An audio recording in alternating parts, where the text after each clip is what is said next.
Good afternoon. Got the white stuff out of there this morning. It's disappearing now. Rain, sleet, snow.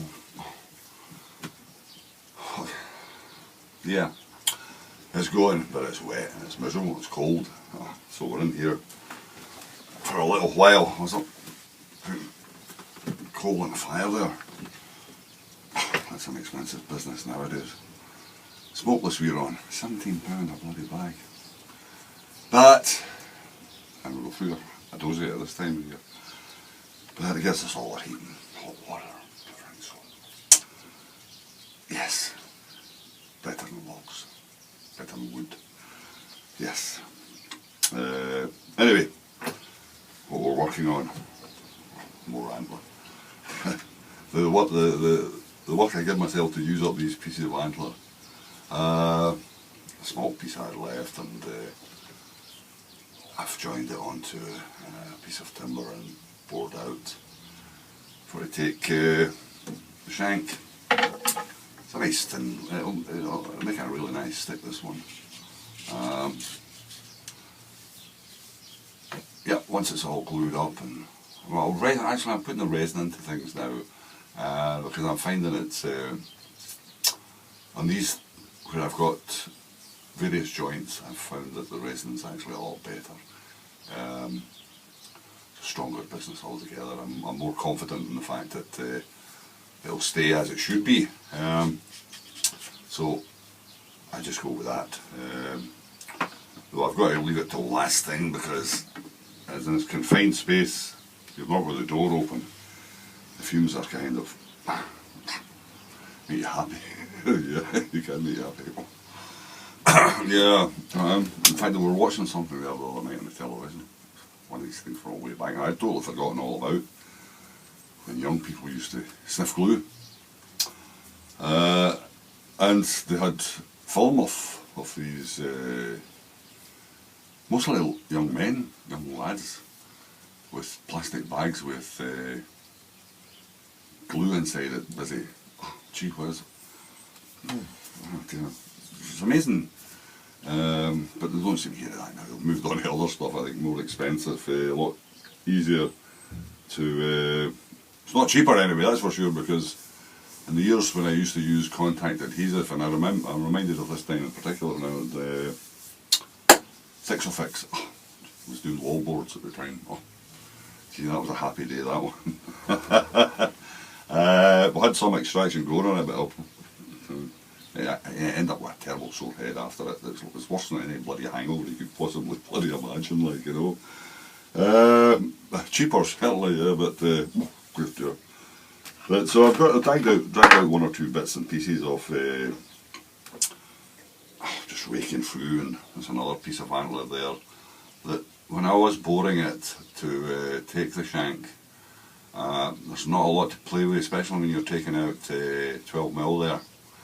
I could have went downsize, but the problem with the Antler is the porosity of the inside of it. The outer shell, the outer skin of the Antler's really hard, it's fine, but the inside's porous, and you're boring it most of it away. That's not really a problem, but what I tend to do is I tend to fill it up with, if I want it to absorb, before I go gluing it, the day before I'll actually, or resin it before, the day before I'll actually fill it up with PVA glue. Sometimes a little bit of water in it, sometimes not, and you find you can fill it near enough, and when you come back in the next thing you do, it'll absorb it all, and it basically stabilises that honeycombed internal part of the Antler, and works fine. You don't have any weakness there because of it. So that's what I'm busy doing, just looking through one or two bits and pieces, and I should really tidy things up. But my heart's not in it. I don't know where my heart is today, but it's not in there. But I don't know how long I'll be here. I don't think terribly long, somehow or other, like, you know. But we'll see. The good lady's busy doing the housework, and she's on the way. just ever so slightly. So we've got to get out of the way. So that's what we've done, get out of the way. So, but yeah, the coal. So I was filling that. And I'm reminded of a time when I was about 14-year-old at the time, and I got approached by Archie Gall, a man who had a small coal business. And back then, of course, the reason I got approached was I was a big strapping kind of lad, fit, and a lot of widows where we lived at the time. There was a lot of widows, miners' widows, who used to get the free coal delivered.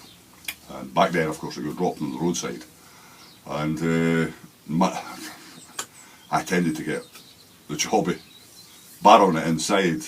Back then, they had the coal thing was inside the house, and you would barrow whatever, 2 ton of coal, whatever it would be, in at night, put it in the coal thing for them. It was basically a cupboard next, just not far from the kitchen, and it had boards on the front of it, and you started away being able to barrow it straight in, and then bring the boards up and build it up and whatnot like that. There was, can I say that I can't remember ever getting paid for it. I think there was always something. There's a little something for your mother. There's a little something for your father. It was jammed. It was this. It was that. It was various other things. But not a lot for yourself. So, but you didn't mind, and that was it. So you'd be coming home from school at night, and it would be the delivery, and there would be so many tons of coal lying all round the schemes, and so that's your job. Shovel it all bloody in. My father would say to me, "You will notice." Oh yeah, I noticed. Yeah.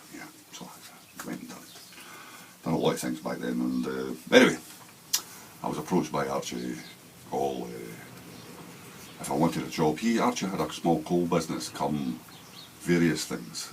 He was into everything, Archie, but he tended not to have a coal run as such. But he'd done pubs, clubs, cinemas, things like that, and he had selected customers and that. He also ran a taxi business. He ran whatever else, like, you know, and asked if I wanted a job with him. Just, you know, given George was the driver at the time, hand out and that kind of. Yeah, he says, "Can you drive?" I said, "Yeah, I can drive." I'd been driving tractors and all these kind of bits and pieces with my father and everything, and old Massey Fergusons and Fordsons and old petrol jobs, and fire them up, get them hot, and then turn them into paraffin, switch them onto paraffin, or run on paraffin. And so I could handle these things and whatnot, but I hadn't really had a lot of experience driving, right? Would you be able to handle a lorry? I says, I should have been handling a lorry. I'm only 40-year-old. I said, well, I don't know. Well, come down to the place next to the marshalling yards in Bathgate at the time. He says, come down, he says, and George will try you out with a lorry, teach you to thing with a lorry. Big 10-ton of Albion it was. I went, oh, right, okay, right, fair enough. I'm saying to myself, well, it must be just needing me to move it about the yard and wherever thing was like, you know. So I said, fair enough, we'll do that. And so George showed me, I could handle it. It was a big muckle bloody thing. And no synchromesh after, can't remember what gear it was, like you had to let the double clutch and things like that. But it was a big beastie of lorry. But it was fine, there wasn't that much trying in marshalling yards and watch what you're doing and that. And it was fine. So anyway, I had thought nothing of it, like, you know, and you know, we needed on particular days. And back then, of course, the schooling, 14-year-old, the schooling had all but finished for me. I was need money. So money was the thing. It was whatever we had to do, work-wise, whatever, just money. I said, oh, well, listen, I'll fit in whenever you need me, just get George to give me a chance. And so we done the clubs and various things and whatnot. And I wasn't really needed to drive. I shifted the lorry back and forward and things, but I wasn't really. It all became apparent to me on the day we done the pub run. That became really apparent that day.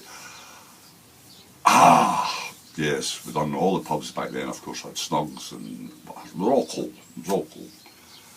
And as it started away, we done it, and George would have a pint and a half. And I'm watching this and I'm saying to myself, yeah, it's getting kind of on here, like, and all the time we'd done. Anyway, it wasn't long before you'd be better taking the wheel of the lorry, and I went, oh yeah, right, okay. And that's how it progressed the rest of the day. It was me driving the lorry around about all the pubs and whatnot, or the pubs that were left that stole it and delivered to, and helping Georgia out of the lorry. And so that's what happened, like, you know, and I took him home, took the lorry back to the yard, and went up to take the keys and whatnot. There was no money involved because it was all on accounts. Archie, he used to sit in the fairway, done most of his business with the end of the bar in the fairway. There's always a whiskey and a cigar, and everything okay, Jim? I said, oh, the lorry's back in the yard and it's all locked up and everything's okay and George is home. You need to look after him on the pub day. I said, oh, that's why. So I says to my father, I says, oh, right. I said, well, not really. I said, I wouldn't drive the lorry there. I said, what are you running about? Oh no, I said, anything happens. He says, Archie's all right. Tends everybody. He says, as long as you didn't have an accident, as long as you don't have an accident. I mean, I can't guarantee that, like, you know. And that's how it progressed for quite a while, like, after that. But the only good thing about it is that you got when you're doing the cinemas was a special run. We had to go to, I always mind, we had to go to Coke Bridge, was it? Airdrie Court Bridge to the Marshall Yards there. It was Coke. It was a special stuff for, and very light. I mean, we would fill the lorry up, jig time, it was easy to handle. And back then, of course, you drew up on the pavement on the road next to the cinema, the picture house. And they had big steel doors on the pavement that opened up, and you just emptied the bags down into the chute and took it right down into the boiler house. But you always got two tickets for the cinema. And so if you're a girl that you had in mind to take to the cinema, you got tickets for it. And but there was good cinemas and bad cinemas, so you had to be careful who you asked to go to what cinema. The girls back then, so that was it. Like, but it was amazing how these things come back to your mind. And you go, oh, gee whiz, the things you did for. But anyway, Bell is wrong, and we're going to do a little bit, not much more, I don't think, and we'll see how it goes. With an early bath, you never know. Anyway, we'll catch you again. Cheers.